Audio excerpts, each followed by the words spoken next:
Bom dia, irmãos. Bom dia, jovens do CIAP. Estamos aqui para mais uma aula sobre a história da vida da igreja. E o nosso objetivo nessas aulas é poder ver a linha do Senhor ao longo de todas as eras, até chegar no nosso tempo de hoje. Graças ao Senhor, nós rogamos ao Senhor para que o Senhor possa novamente abrir nosso coração e que essa aula possa ser uma inspiração para todos vocês, jovens, né? Que essa aula possa ser trazer para vocês alguns exemplos, né? E lembrando que, irmãos, nós não estamos aqui nessas aulas para exaltar homem algum, nós não queremos e não vamos exaltar nenhuma pessoa, e sim a obra que Deus tem feito na vida dessas pessoas, né?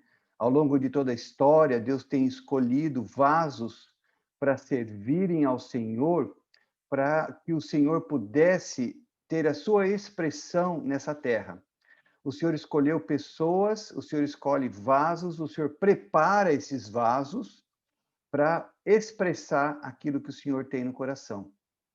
Então, esse é o nossa oração, esse é o nosso desejo, para que nessas aulas a gente não tenha, assim, simplesmente a visão de algum irmão, né? Como nós vimos lá, Lutero, como nós vimos agora Zinzendorf, mas apenas como pessoas que se tornem, que nós exaltemos, e sim que nós possamos exaltar a obra do Senhor na vida desses irmãos, e que através dessas experiências nós possamos nos abrir ao Senhor, para que o Senhor também possa nos usar para fazer a sua vontade. Existe, meus irmãos, nessa terra uma batalha, né? Servir ao Senhor e ter a vida da igreja de uma maneira eficaz, ou viver da vida da igreja de uma maneira que traga o Senhor de volta, não é algo simples. Apesar da vida da igreja em si ser algo muito simples e de muita pureza e de muita simplicidade intrínseca, porém, existe uma batalha nesse universo, existe uma verdadeira guerra nesse universo, tentando impedir que o Senhor tenha essa expressão plena. Nós sabemos que a igreja que expressa, né, a igreja que expressa o Senhor, a realidade do reino dos céus é que vai trazer o Senhor de volta. E esse é o nosso desejo, né? Trazer o Senhor de volta. Espero que os irmãos digam amém para isso que eu estou falando, né? E vamos em frente. Vamos para mais uma aula aqui da nossa história da vida da igreja. Como nós temos visto, né? Nós estamos vendo aqui a história da vida da igreja. Estamos no Conde Zinzendorf, é a segunda aula. Nós vamos ver várias aulas sobre o Conde Zinzendorf. Vamos continuar agora com as nossas aulas. Lembrando, meus irmãos, que a maneira como nós avaliamos vocês, e também é uma maneira de vocês nos avaliarem, né, de vocês avaliar o meu trabalho, é ver a reação que vocês têm em relação a essas aulas. Por isso, eu espero que vocês continuem participando, né? Aqueles jovens que chegaram aqui mais recentemente estão com uma nota baixa, é óbvio, porque participaram poucas vezes. Então, eu espero que vocês que chegaram agora, os trabalhadores da última hora, né? Jovens aqui de Tupã, né? A Stephanie, os que chegaram aqui no final, possam ter liberdade para participar mais vezes nas nossas aulas. Lembrando que a participação o que dá essas notas que vocês estão vendo aqui é muito simples, é só vocês se levantarem, virem até a frente e expressarem o seu sentimento, expressarem a sua percepção, alguma dúvida, qualquer coisa que vocês falarem sobre a aula do dia, vale como ponto, né? Então, espero que no final vocês possam participar. Nessa lição, irmãos, nós continuaremos com o nosso estudo do testemunho cristão desde a época dos apóstolos. Ao longo das eras, os homens têm se desviado da palavra de Deus. Todavia, alguns têm permanecido firmes e fiéis ao que o Senhor mostrou-lhes na sua palavra. Eles guardaram o depósito a eles dado, sendo fiéis à verdade que receberam do Senhor. E aqui, irmãos, toda aula eu mostro esse slide, né, que eu acho que esse slide mostra o embasamento geral das nossas lições. Quando a gente fala em se desviar da palavra de Deus, né, nós estamos aqui falando de desviar de toda a palavra. Algumas pessoas querem provar alguns pontos de vistas, né, olhando apenas um canto, apenas um item da palavra. Todavia, nós temos que ser fiéis, né, ao Senhor e o que o Senhor nos mostrou na palavra como um todo. A palavra do Senhor, a palavra que nós temos na vida da igreja, é algo tremendo e maravilhoso, né? O Senhor tem mostrado para nós a palavra de uma maneira completa, de uma maneira ampla, sem extrair algum ponto ou outro da palavra. A palavra que o Senhor tem nos revelado, ela é um todo para nós, né? E não apenas alguns pontos isolados. Louvado seja o Senhor por isso, né, meus irmãos? Nós vimos, então, que toda a história da igreja ela é dividida em três grandes períodos, né? Os primeiros 5 séculos de declínio, depois nós vimos 10 séculos de trevas, e finalmente é o que nós estamos vendo agora, são 5 séculos de restauração. Estamos aqui nesse período aqui desses 5 séculos de restauração. Vimos sobre Martinho Lutero, não vou parar nesse item agora, e estamos aqui olhando profundamente, né, a vida do Conde Zinzendorf e o que o viver desse irmão e o resultado da obra que Deus fez através dele tem a ver com o viver da vida da igreja, que é nossa linha principal, é a história da vida da igreja, como que Deus preservou e como que Deus tem levado algumas pessoas a viver a verdadeira vida da igreja, a vida do reino, da realidade do reino nessa era, né, irmãos? Graças ao Senhor. Então, continuando sobre Zinzendorf, o que nós vimos, né, na aula passada? Nós já tínhamos feito uma introdução na aula 14, no dia 13 de agosto, todavia nós vamos dedicar algumas aulas para essa fase da história da vida da igreja, pois até então, nunca em toda a história houve uma prática tão bem realizada da vida da igreja. Nessa época dos Irmãos da Morávia, houve um momento em um certo lugar bem definido ali, que os irmãos viveram a vida prática da igreja de uma maneira muito intensa. Sobre a pessoa do Conde Zinzendorf, né, nós vemos aqui, apesar de Paulo ter falado, irmãos, reparai, pois, na vossa vocação, visto que não foram chamados muitos sábios segundo a carne, nem muitos poderosos, nem muitos de nobre nascimento. Assim como Lutero, né? Lutero era uma pessoa que não era de nobre nascimento. Lutero veio de uma família pobre. Mas aqui não. O Conde Zinzendorf, né? Ele era de um nobre nascimento. Ele era um conde. Quem tiver curiosidade, depois olha no Google. Condes são pessoas de alto padrão, ricos, donos de propriedades com uma formação muito requintada, né? Vivendo em lugares, nas cortes, né? Sempre num nível de riqueza muito grande. Então, esse foi o Conde Zinzendorf, que apesar de ele ter nascido ter sido de uma origem nobre, vocês vão ver que ele rejeitou tudo isso, né? Ele rejeitou a nobreza, ele rejeitou ficar nas cortes para servir o povo de Deus. O nosso foco aqui, então, não é em absoluta exaltar o Conde Zinzendorf, sim a obra de Deus através dele, e assim com todos nós. Quem somos nós? Não somos nada. Nós somos vasos de barro na mão do olheiro. Se Deus nos fez da maneira como nós somos, nós temos que louvar o Senhor, agradecer ao Senhor pela maneira como Ele nos fez, como Ele nos moldou, e servir ao Senhor da maneira como o Senhor nos fez, né? Nós precisamos querer almejar nada além da medida, né? Como a gente vê na palavra, né? Mas estarmos satisfeitos com, com a medida que o Senhor nos deu.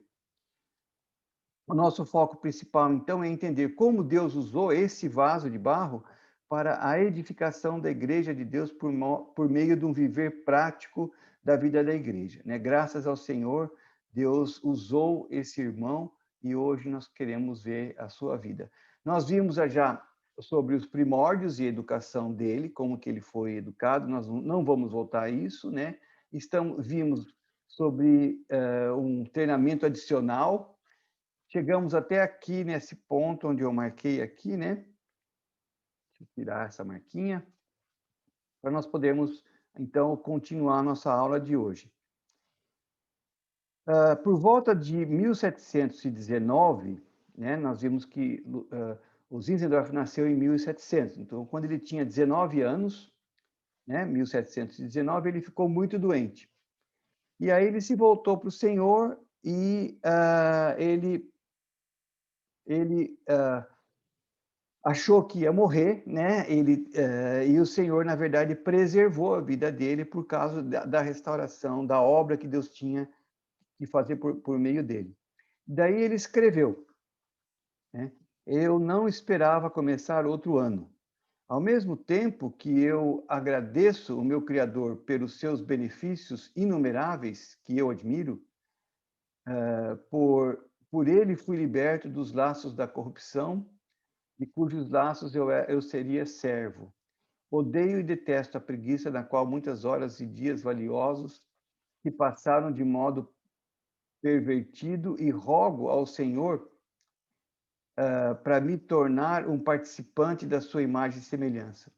Então, essa foi a época que ele ficou em Paris, não sei se vocês lembram, e Deus preservou a saúde dele, e depois ele dá um testemunho, que apesar de estar naquela cidade onde era praticamente o centro do mundo, né? Paris era onde a filosofia moderna estava ali, né? Toda a arte, etc. Ele deixou Paris com um sentimento de que tinha tido uma fé comum compartilhada com todos os santos, a despeito da origem de onde eles tivessem. Ou seja, ele não tinha comunhão apenas com pessoas da classe dele, ele tinha comunhão com qualquer irmão, né? Esse é o verdadeiro viver da vida da igreja. Quando ele voltou da sua viagem, que era, conforme nós vimos na aula passada, prática das famílias ricas, né, dos condes, fazerem um tour pela Europa, quando ele voltou dessa viagem, já para trabalhar como advogado no estado de Dresden, ele estava em Dresden, ele abriu uma casa de reunião. Então, esse era o coração dele, trabalhava e abriu uma casa de reunião.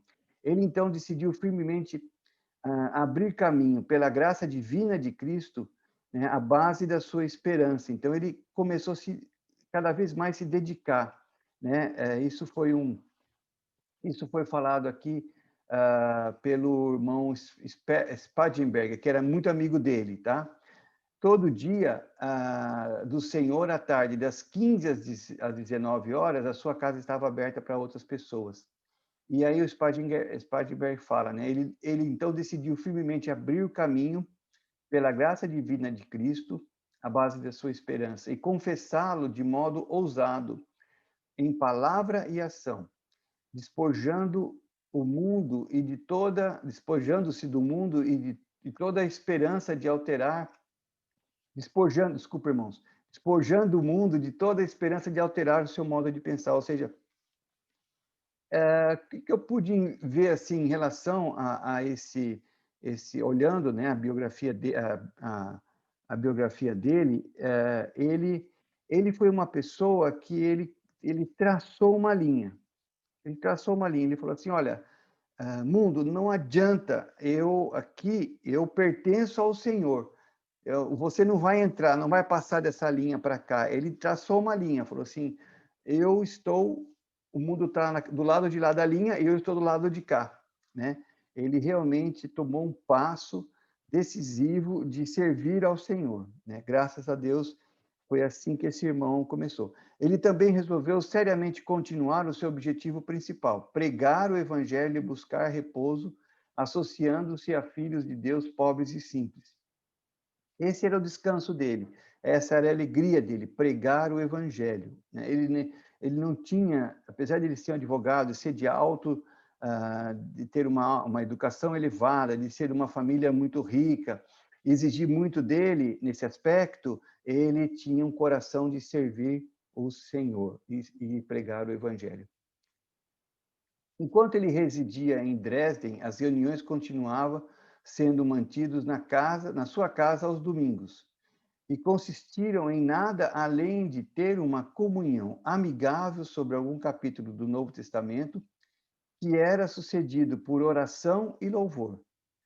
E ele se lembrava desses dias dizendo: estávamos alegres no Senhor, e novos e velhos sentavam-se como crianças. Nós pacientemente ajudamos aqueles que querem ser ensinados e procuramos ensiná-los por meio de exemplo. Então, assim, desde essa fase da vida dele, né, quando ele tinha lá seus 19 anos, ele trabalhava e mantinha, ao mesmo tempo, a sua casa aberta para as reuniões, e ele fazia reuniões de casa, reuniões simples, onde ele lia o Novo Testamento, orava, cantavam, e essa era a maneira dele apacentar e dele dar testemunho do Senhor, mesmo sendo de posição elevada, né? E essa era uma decisão firme. A gente vai ver que como ele praticava isso, ele levou essa prática mais para frente, né? Quando Deus vai usar muito mais ele na obra de restauração da vida da igreja. Enquanto estava em Dresden, ele publicou um artigo, na verdade era um periódico, tá, chamado Sócrates de Dresden, publicado em 1725. Sócrates aqui, irmãos, não é o jogador de futebol, tá? Era o filósofo Sócrates, tá bom? O propósito era alcançar aqueles fora da igreja formal. A terceira edição desse periódico semanal foi confiscado pelas autoridades, porque ele não colocava o nome do autor. Após o próprio conde ter se apresentado como autor, foi permitido que a publicação continuasse.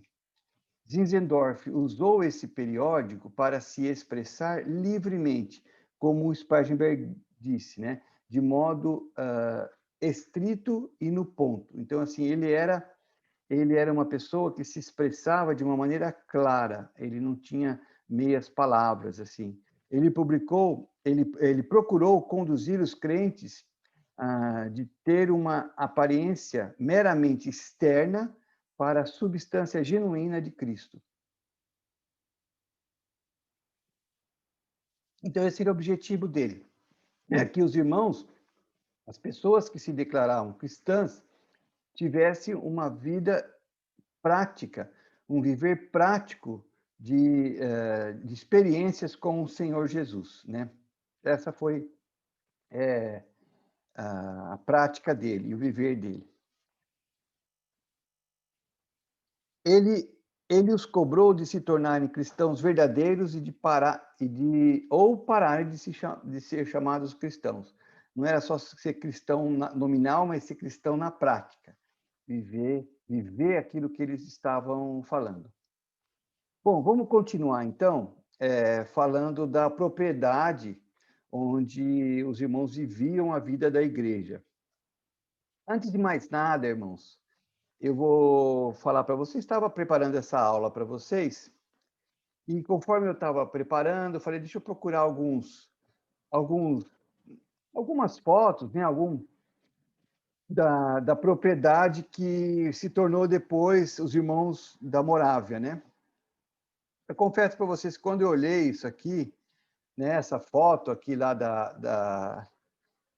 dos irmãos ali, dessa propriedade que foi comprada pelo conde, né, Zinzendorf, eu lembrei da estância, né? Uma propriedade que foi preparada para que os irmãos pudessem se reunir e viver ali a vida da igreja, né? E a gente vai ver que foi uma maneira que Deus usou para reunir o povo, né? E ali poder viver de uma maneira prática e sem a interferência que eles estavam, da onde eles vieram, né? Para poder ter essa vida prática da igreja. Então, eu lembrei da instância, tá bom? A compra de Berthelsdorf.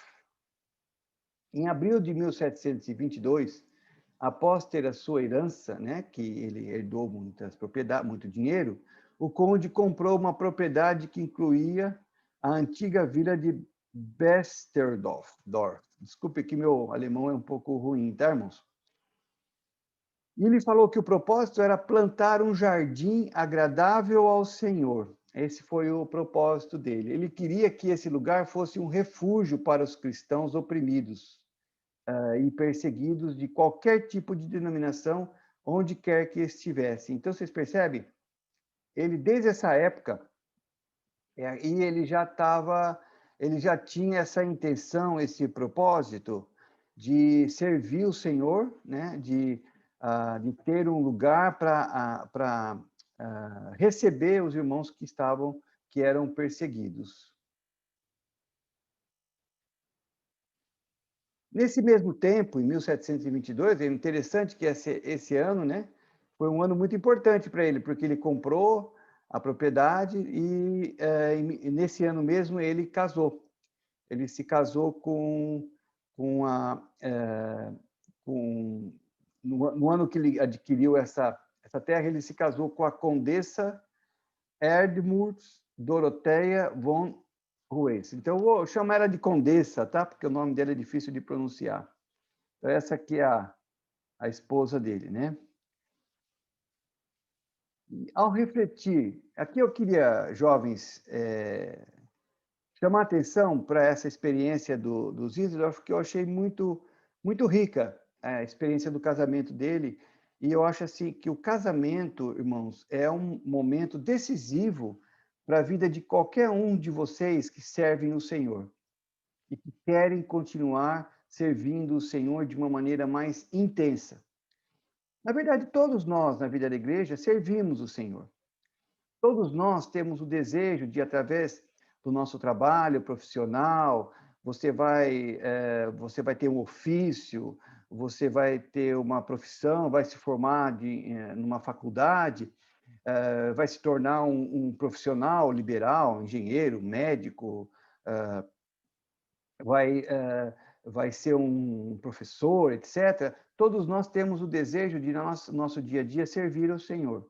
Agora, no caso de Zinzendorf, ele teve uma experiência muito marcante sobre o serviço ao Senhor. Ele teve uma experiência muito, eu diria assim, radical. Eu acho que é dessa maneira que Deus tem mais liberdade para usar cada um de vocês que estão aí me ouvindo, tá? Então, eu queria que a gente entrasse agora aqui nesses próximos dois slides aqui, entender qual foi a situação, como foi que ele se comportou em relação ao casamento. Ao refletir do seu casamento e da importância, ele escreveu um hino descrevendo o amor de Cristo pela igreja. Então, ou seja, diferente de Lutero, né, que não se casou por amor, Lutero foi uma pessoa que se casou para fazer frente, para se opor ao Papa, se opor ao conceito que os padres tinham, que padres tinham celibato, que não podiam casar. Lutero teve um casamento mais para mostrar o seu ponto de vista do que propriamente porque ele amava a sua esposa, né? Mas nós vimos que ele foi muito fiel a ela, os dois trabalhavam muito bem. No caso aqui de Zinzendorf, não, né? E Zinzendorf falou sobre o seu casamento. Aí mas ele coloca assim o ponto de vista dele de uma maneira clara em relação ao relacionamento, tá? Jamais casaria conforme o mundo, nem escolheria alguém que se conformasse com os caminhos do mundo. Então, assim, Zinzendorf tinha uma percepção de que ele não poderia se casar com uma pessoa que fosse amasse o mundo, uma mulher que tivesse paixão pelas coisas do mundo, né? Festas, etc. Porque ele era ele veio de uma formação que vivia no meio das festas, vivia no meio daquela pompa toda, né? Pouco tempo antes de se casar com a condessa, em 7 de setembro de 1722, Zinzendorf escreveu para sua avó. Olha o que ele escreveu para a avó dele. Haverá dificuldades no casamento, né? Pois eu sou difícil de combinar.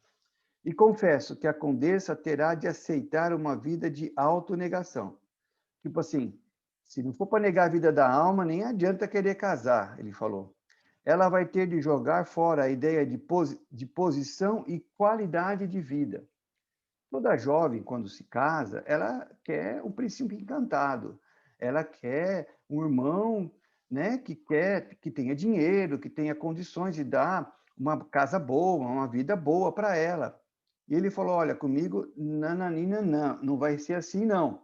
Né? Comigo, essa irmã que vai casar comigo tem que rejeitar a ideia de posição e de qualidade de vida. Se ela quiser me ajudar, terá de se entregar para o que é único e objetivo na minha vida, que é, olha, irmãos, que coração que ele tinha para o Senhor, ganhar vidas para Cristo, e isso em meio ao desprezo e reprovação. Sabe, eu queria falar uma coisa para vocês aqui. Casamento é um contrato. Casamento é uma situação onde você acerta com aquela pessoa que você vai entregar e vai viver o resto da sua vida né, junto. Então, assim, você tem que acertar as condições antes do casamento e não depois. E foi mais ou menos isso que o Zinzendorf estava fazendo. Ele tinha um propósito, um objetivo de servir Cristo, servir os irmãos, servir a igreja. Ele tinha uma decisão firme no coração de servir ao Senhor. Ponto final. Esse era o objetivo principal. Não importa onde ele fosse trabalhar, não importa onde ele fosse morar, não importa se tinha gente de alto nível ou não, ele queria servir a Cristo. Esse era o objetivo dele. E o casamento não era diferente disso. Casamento, para ele, tinha que ser com alguém que tivesse o mesmo objetivo que ele, que era ganhar vida para Cristo, e isso em meio a desprezo e reprovação. Ele escreveu depois para sua futura sogra, ou seja, tudo isso antes, não depois, tá? Antes do casamento. Antes. Eu estou prevendo muitas dificuldades nessa situação. Nessa situação aqui que ele está falando é o casamento, tá? Pois eu não valho muita coisa para qualquer pessoa. E a querida condessa não pode apenas entrar numa vida de negar a vida da alma comigo, mas também de cooperar comigo no meu projeto principal, ajudando as pessoas em ganhar almas para Cristo debaixo de vergonha e reprovação.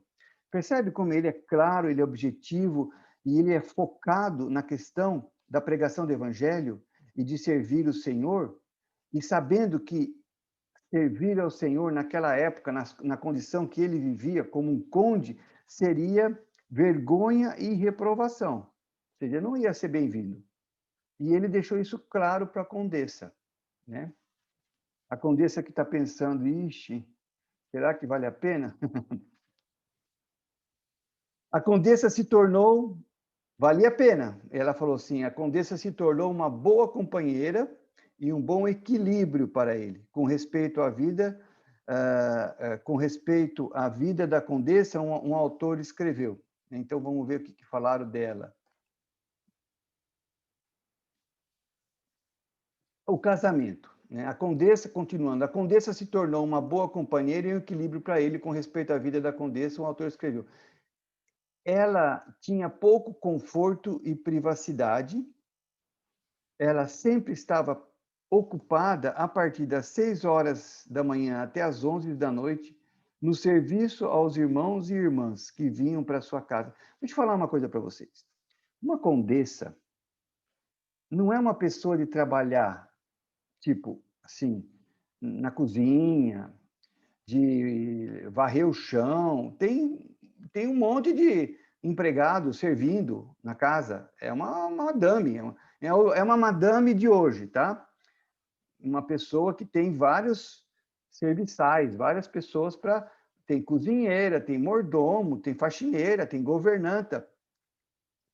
Então, essa frase aqui tem que entender que ela era uma pessoa que tinha esse nível, porém, ela servia os irmãos, ela servia, ela servia das 9 às 11 as pessoas que estavam na casa dela. Então, realmente, foi uma grande companheira, uma grande ajudadora para o Zinzendorf. Somente, raramente, ela se retirava para descansar no seu canto. Mesmo assim, sempre se desculpando. Ah, desculpa, agora eu preciso sair um pouquinho, tal, tal, tal. Ela constantemente gerenciava os assuntos da casa, cantava hinos, dando conferência e praticando o ministério espiritual entre as irmãs. Então, irmãs, olha só, hein? Estamos vendo hoje o Ministério das Irmãs, né? E como que é importante. Essa irmã praticava o Ministério das Irmãs em 1722, e ela ajudava as irmãs. Ela, como seu marido, quando o desprovido precisava ser aliviado, ou quando a causa de Deus estivesse de ser promovida, ela distribuía de modo generoso, até mesmo acima da sua habilidade ou das suas posses. Então, eles ofertavam para os irmãos necessitados, supriam a necessidade dos irmãos necessitados, mesmo acima da sua posse, mesmo acima da sua habilidade. Então, vocês veem quanta graça, né?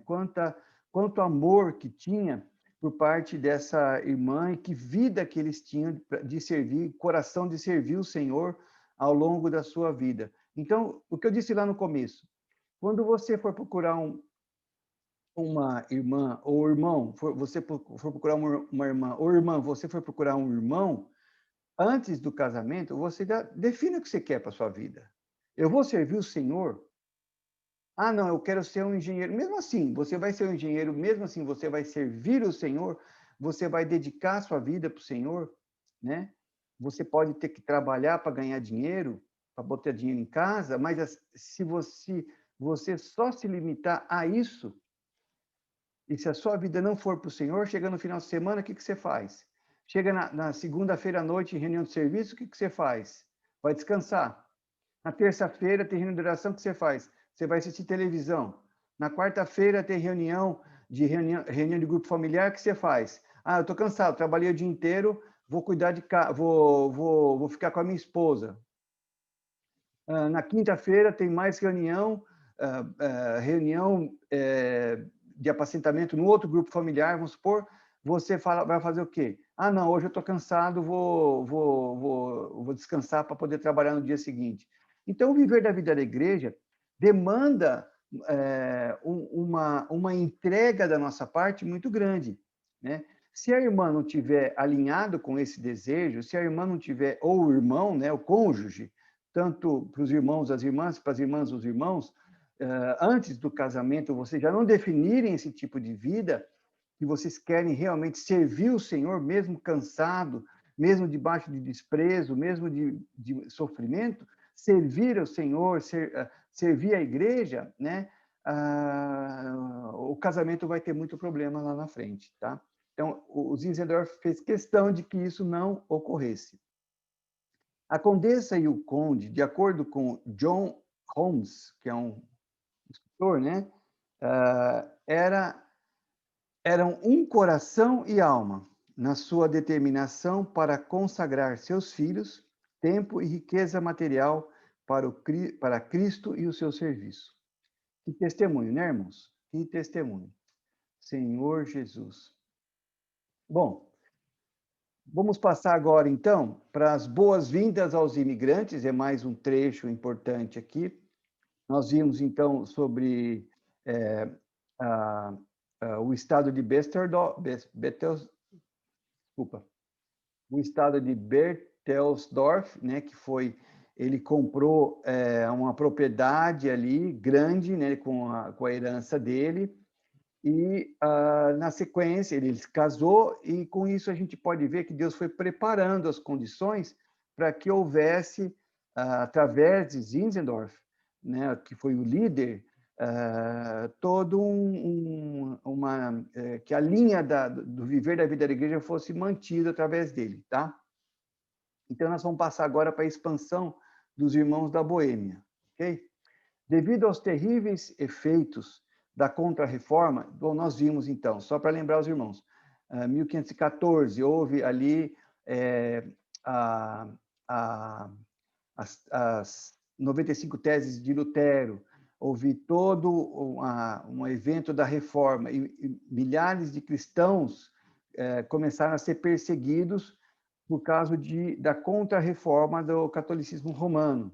Muitas pessoas começaram a ser perseguidas, muitos cristãos começaram a ser perseguidos, e tinha o rei Carlos VI, ele baixou decretos que oprimiam os cristãos.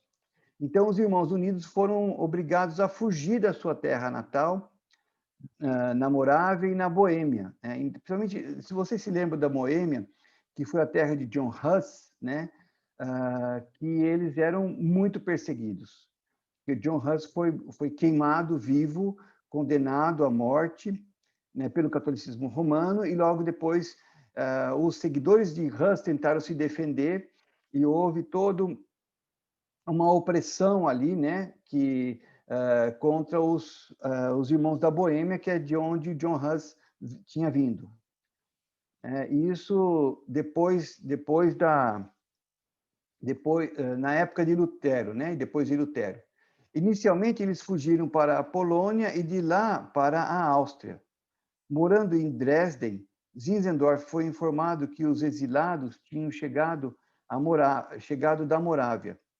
Então, quando Zinzendorf ainda estava trabalhando em Dresden, são todas cidades ali na Alemanha, próximas, né? 200, 300, 400 quilômetros, tá?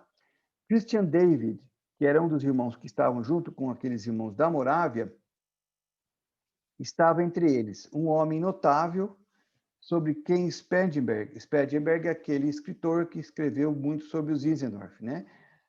Ele escreveu, ainda como criança de 8 anos de idade, né? Ele está falando aqui do Christian David, tá? Que era o líder desses irmãos refugiados. Ainda como uma criança de 8 anos de idade, ele buscou descanso para a sua alma. Ele tentou desculpa que tem um erro, ouvir os conselhos que lhe davam sobre que para resolver os seus problemas, mas tudo foi em vão. Então, assim, era uma criança que não se satisfazia com qualquer solução para a vida dele. Então, ele ouvia os conselhos, mas nada resolvia.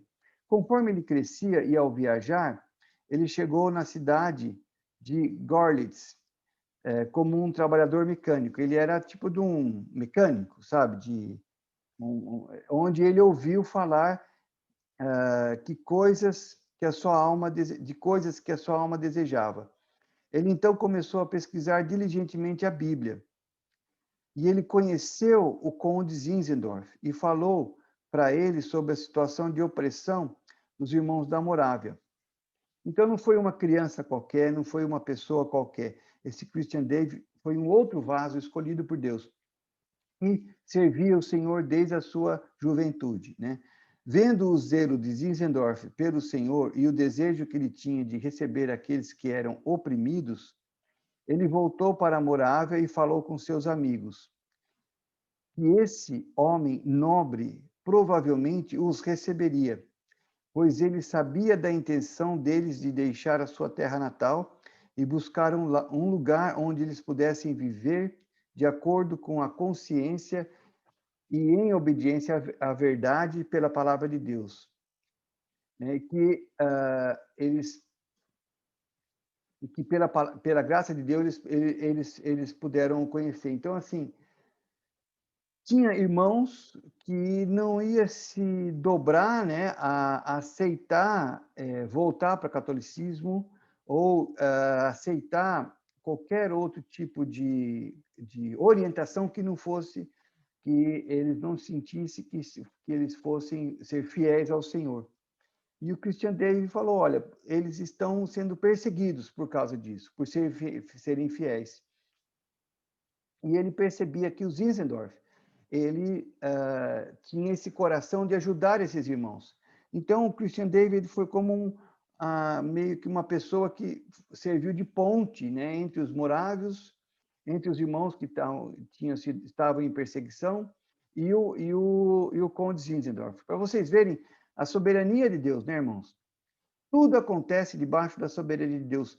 Nada acontece por acaso. O Senhor, ele tem o seu caminho em todas as épocas e em todos os lugares. E o Senhor prepara as situações de acordo com a sua soberania e conduz as situações de acordo com a sua soberania. E aqui não foi diferente, graças ao Senhor. Um grupo de morávios decidiu, então, seguir esse irmão, o Christian David, e viajou para a propriedade do conde Zinzendorf. Em 17 de junho de 1722, esses exilados começaram a construir uma nova colônia. Então, aqui podemos dizer que foi o começo. É o início, né, desse novo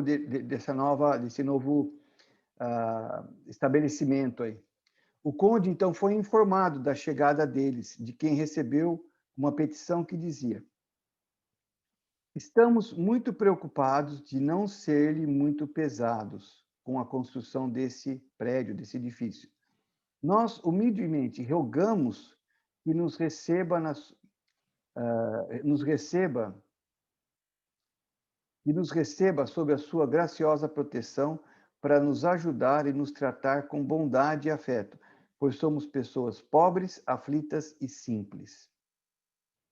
Nós vamos rogar ao Deus Todo-Poderoso a abençoá-lo no corpo e na alma por fazer isso para nós. Então, o Zinzendorf, ele simpatizou-se com eles, né, e ofereceu a sua propriedade para uso temporário até que um local permanente fosse encontrado para o assentamento permanente deles. Mas os exilados tinham outro objetivo, né? Tinham outro pensamento, e decidiram se estabelecer permanentemente na sua propriedade. Então, eles falaram, nossa, nós vamos ficar aqui, não vamos sair mais daqui, não. A decisão da mudança foi tomada por Christian David, né, esse irmão, e de modo muito rápido, sem o conhecimento de Zinzendorf.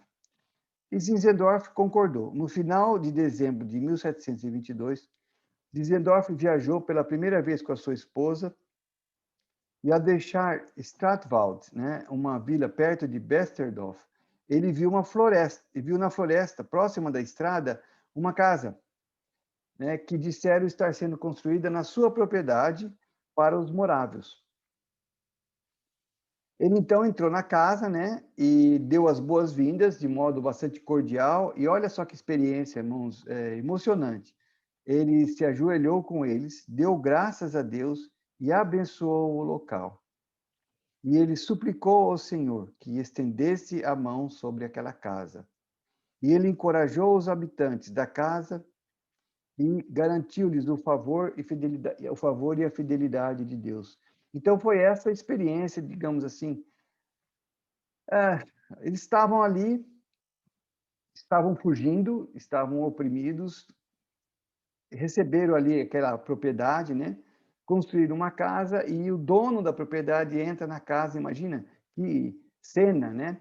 Se ajoelha com eles e ora e agradece ao Senhor e abençoa, né, aqueles irmãos. Que início, né, irmãos? Que sentimento que deve ter ficado no coração desses irmãos. O local onde esses imigrantes construíram o primeiro edifício foi chamado de Hermhut, esperando que essa nova comunidade não estivesse sob o Herrnhut, ou seja, sob o cuidado do Senhor. Esse é o significado. Se alguém de vocês aí fala alemão, pode me corrigir, tá? Herrn é Senhor e Hut é cuidado, né? Mas também fosse auf ders Herrnhut. Não é só a casa ou o cuidado do Senhor, mas também ele queria dizer que fosse auf des Herrnhut, ou seja, prestasse atenção ao Senhor.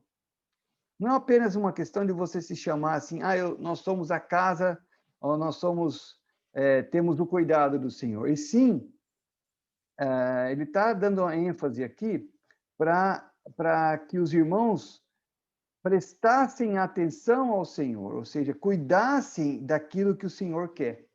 Esse era o coração do Zinzendorf. Desde o começo, ele queria que os irmãos não tivessem uma posição passiva.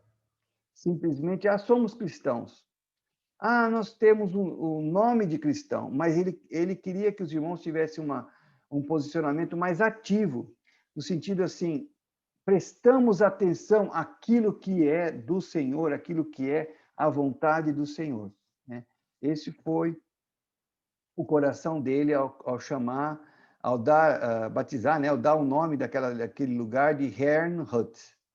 Ficou famoso depois, tá? Esse lugar, se vocês baterem no Google, vocês vão ver aí que tem muita foto, muita descrição, muita coisa falando sobre essa propriedade, sobre essa cidade essa localização de Herrnhut, né?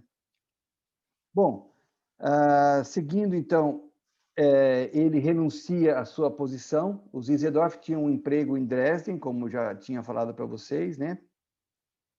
Como um tipo de um conselheiro judicial.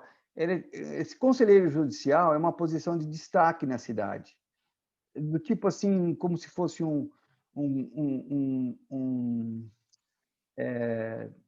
quase que um prefeito, sabe? Uma posição de destaque na administração da cidade. Ou seja, ele era, imagina, uma pessoa super conhecida, super importante na cidade. Apesar das pessoas ao seu redor tentarem tornar a vida da corte agradável para ele, né? Zinzendorf tinha em mente que a amizade do mundo é a inimizade de Deus, como fala em Tiago 4,4. Spadberg não descreve a sua condição. Ele tinha dificuldade com a boa intenção dos seus amigos. Então, todo mundo queria que ele se reunisse, se juntasse, né? Ficasse ali, tendo boas horas com seus amigos. Eles queriam colocá-lo numa posição de honra. E ele declarou escrevendo que ele pedia para que eles, os amigos dele, né, não fizessem isso. Principalmente, como foi relatado, ele seria o mordomo. Ele queria ser considerado como um mordomo e não se achava adequado para o cargo que exigia uma pessoa do mundo.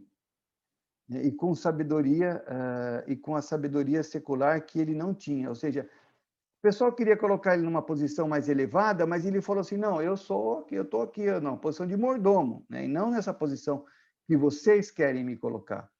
Todavia, ele tinha o desejo de se tornar um filho de Deus e um verdadeiro cristão. E tais pessoas tinham aversão aos prazeres da corte e das glórias do mundo. Aqui, irmãos, eu quero dizer uma coisa para vocês, né? Existe toda uma incompatibilidade, né, entre as coisas do Senhor e as coisas do mundo. E Zinzendorf tinha uma visão clara a respeito disso. Ele sabia até que ponto, né, ele, na posição que ele tinha como um conde, como aquela pessoa ligada à administração daquela região ali, até que ponto ele poderia chegar e até que ponto ele não poderia chegar. Então, ele era um irmão muito claro, muito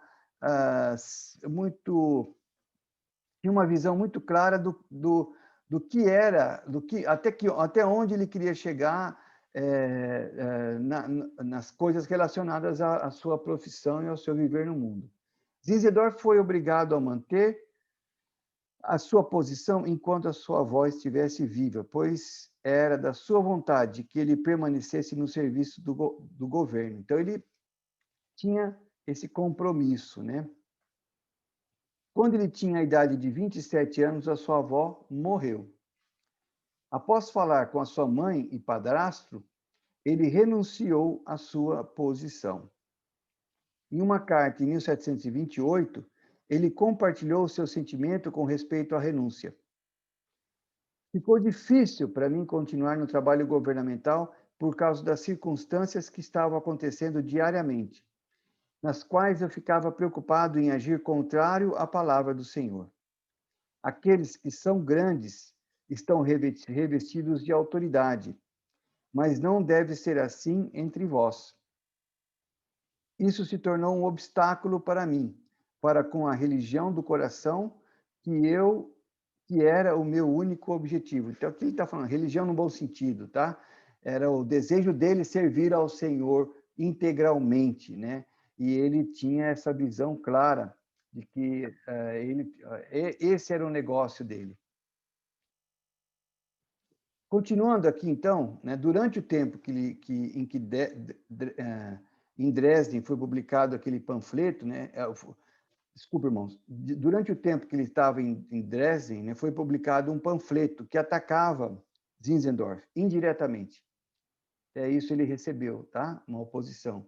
Havia pessoas que criticavam, como ficou claro quando ele publicou o Sócrates de Dresden, que era aquele periódico, tá? Algumas pessoas foram adiante com a oposição ao ponto de questionar a salvação do conde. Por quê? Né? Eles diziam que a experiência de conversão precisava ser acompanhada de um certo nível de ansiedade e angústia por causa dos pecados praticados. Como Zinzendorf havia confessado publicamente sobre a sua fé, sobre a sua experiência de salvação, que não tinha acontecido assim, decidiram que ele não tinha tido uma conversão verdadeira. Ou seja, Zinzendorf ele era uma pessoa assim, ele não tinha tido um sentimento de assim, pecou demais e por isso era uma pessoa super pecadora e se arrependeu. Não, ele recebeu o Senhor e ele se alegrava com esse fato, né? E não tinha uma experiência como no caso Lutero teve, né? Que ele se julgava um miserável debaixo do julgamento de Deus, né? Como nós vimos lá na história de Lutero. Não, Zinzendorf não foi assim. Ele não teve essa experiência tão drástica na conversão. Então, Zinzendorf, por causa dessa oposição, começou a examinar essa questão, né, de modo bem profundo. E ele alegremente experimentaria o conflito da penitência, né? Mas quando ele buscou o Senhor, ele foi levado apenas a se lançar aos pés do Senhor e a apegar-se a ele como um pobre pecador. Essa foi a experiência dele. Cada um tem uma experiência ao se converter ao Senhor. Ele simplesmente se lançou aos pés do Senhor, né? E aí, qual que foi a conclusão, estudando essa oposição, por que as pessoas estavam se opondo a ele, falando que ele não tinha nem sido salvo? Ele falou assim: a essência da salvação consistia em amar o Senhor, a quem nós não devemos, a quem nós não vemos, mas cremos. Cremos dele como se o víssemos. Então, olha aqui, que experiência, né, irmãos? Ele falou, a experiência de salvação para Zinzendorf foi assim, ele amava ele, ao ponto de entregar a vida dele para alguém que ele crê, né, mas que ele não vê. Mas ele crê e ama esse Senhor como se ele visse o Senhor.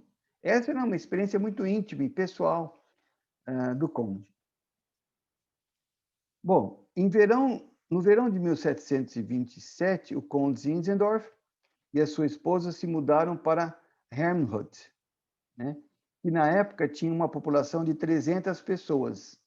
Então ele mais tarde ele se mudou para Herrnhut e Zinzendorf chamou sua nova casa de Betel, né? Sobre a entrada e do lado esquerdo e direito ele escreveu essas linhas, muito interessante. Aqui nós somos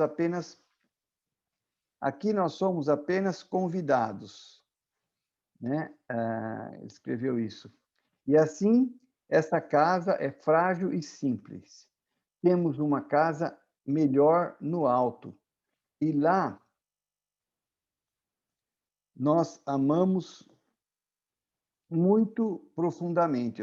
Essa era a verdadeira experiência que ele tinha, né? Aquela casinha, aquela casa onde ele morou, era uma casa simples e frágil, né? Mas nós temos uma casa no alto, né? E lá que nós queremos morar e viver para sempre, né? Essa é a experiência dele. Também tinha versículo de Zacarias 9, 12 e 2 Coríntios 5, de 1 a 2, né? Ele citou, mas ele não escreveu, isso está ali. Se você for visitar lá, provavelmente você vai ver essa casa, se não me engano, está lá ainda, né? John Wesley visitou a casa do conde e descreveu. A casa do conde é uma construção pequena e simples, com um jardim grande e bem montado, não para mostrar para os outros, mas para ser usado pela comunidade. Então, esse era o objetivo do conde, tá? Zinzendorf, os filhos de Zinzendorf. Né? Zinzendorf teve 12 filhos, todavia 8 morreram na infância. Olha a experiência desse Christian Ernest, né, que é o primeiro filho. Nasceu em 1724 e viveu apenas 3 meses. O conde e a sua esposa concordaram em oferecer o primogênito nas mãos do Senhor voluntariamente. Conforme o conde ajoelhou-se e orou para apresentar a criança ao Senhor, o bebê morreu. Essa foi a experiência do filho primogênito do conde. O estabelecimento da pedra fundamental, e nós vamos começar agora a falar do estabelecimento de uma comunidade. Nós já estamos com um tempo bastante avançado. Talvez nós devêssemos continuar, já são 58 minutos, talvez nós devemos continuar aqui, vamos parar aqui então, meus irmãos, tá? Sobre como começou a comunidade, né, e a pedra fundamental lançada, vamos parar aqui, tá bom? E vamos então passar a palavra para vocês. Espero que, antes de eu passar a palavra para vocês, espero que vocês tenham tido alguma inspiração, né, com a vida do Conde Zinzendorf. Como eu disse, era uma pessoa de alto nível, uma pessoa de formação muito elevada, de uma família destacada na sociedade. Ele tinha uma posição destacada na sociedade, mas por amor ao Senhor e por amor a servir o Senhor, ele abandonou tudo isso. Eu gostaria de, aqui, na intimidade nossa aqui, irmãos, falar algo para vocês que é o meu sentimento. Deus tem escolhido pessoas de alto nível no nosso meio. Os irmãos que são nossos líderes, eu não gosto aqui de citar nomes, mas os irmãos que estão à frente da obra são pessoas de alto nível. E em algum momento na vida desses irmãos, não apenas um, mas dois, todos os irmãos que estão à frente da obra, eles tomaram a decisão de abandonar essa posição elevada. Quem conhece mais a intimidade, os nossos irmãos que estão à nossa frente, sabe que eles poderiam estar numa condição, numa situação econômica e terem, assim, tanto na sociedade quanto em termos de riqueza material, né? Uma condição muito destacada, porque são pessoas muito capazes e seriam muito, entre aspas, né, úteis no mundo. Porém, eles tomaram, em algum momento, né, na vida deles, eles tomaram uma decisão de servir o Senhor integralmente. E é assim que o Senhor usa vasos, né, para liderar o seu povo, né? É assim que o Senhor usa pessoas para trazer o Senhor de volta. Em algum momento, jovens, em algum momento, Deus vai pedir para você tomar uma decisão. Em algum momento, o Senhor vai pedir para que você escolha, faça alguma escolha. E nesse momento você vai ter que falar assim: Senhor, eu escolho a Ti, Senhor. Senhor, eu entrego a minha vida para o Senhor. Zinzendorf foi um testemunho fortíssimo sobre alguém, como alguém que tomou essa decisão de servir o Senhor, de abandonar tudo por causa do Senhor. Louvado seja o Senhor. Bom, jovens, agora é com vocês. Espero que vocês façam um bom trabalho. Jesus é o nosso Senhor e entrego então a reunião para vocês. Amém?